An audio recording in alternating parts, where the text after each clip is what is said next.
went to college down south in a government training centre to learn bookkeeping and payroll, which was good. Only 6 months, but it was brilliant. I was only 16. Mm. College was 6 months. Queen Elizabeth's Training College in Leatherhead, Surrey. They're still in existence. I do still work in a little garage, yes. Yeah. Yeah, I can't. My doctor, after all my joints and that, he said you can't do full-time work anymore because all the stress was flaring, what they call flaring you up. They inject your inflammation in your joints and then they destroy your joints even more. So he reckoned that was why I was having to have so many joint replacements in so short a time period.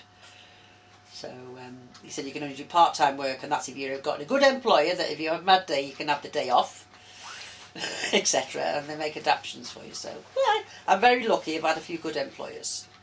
I've been this chap for 5 years, haven't I? It's more than that, isn't it? Is it more than that? Yeah, so 2005 I've been there. Yeah, 6 years you've been there. 6, 7 years. Little garage to do car repairs and car sales things. They're brilliant. They're really, really nice. Yeah, I have DLA. Mm-hmm. Full mobility and half care. Right. Well, I lose the mobility allowance because I get the car instead. Okay. And that's what gets me around. So you've got an adapted car? I've got an adapted car. It's semi-automatic with an adaptation on the handbrake and the foot. The accelerators.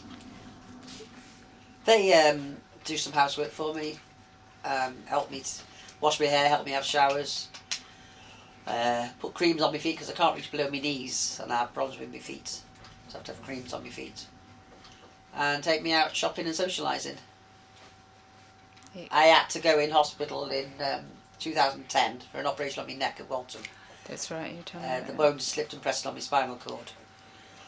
So that's so they basically take the casing off the back of the spine and don't put anything back in. Well, they took 2 off. Yeah, certain, because leave the room for the spine. It was pressing on the spinal cord, so of course she was going numb all over.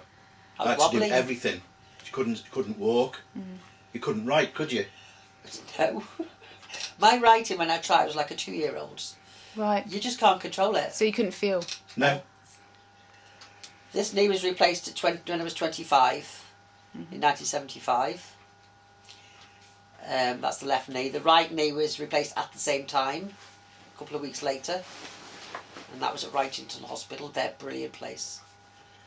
Then in 1980, the left hip had to be replaced.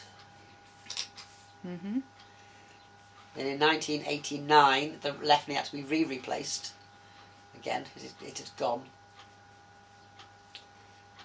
And the other big one, sorry, I'm going too fast. No, it's cool. Was the right knee that had to be stiffened when I was 18 in 1968. You had your ankles stiffened? Oh, my ankles, both ankles have been stiffened.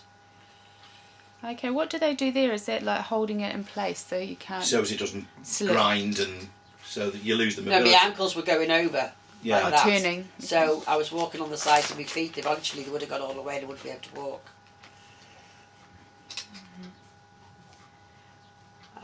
And I had to have the bones taken out of my toes. Where your toes meet your feet, they'd slipped. So they had to take those away. Metatarsal bones. So I've got what you call floppy toes. Okay. They're not connected to the feet. Couldn't afford it. I think I'd end up taking an overdose. I don't know. Join the club. I couldn't afford it. I'd have to chain myself to the railings at Downing Street or something.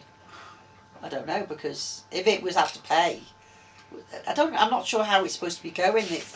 They're only releasing certain details, aren't they, really? And it's scary when you don't know what the details are.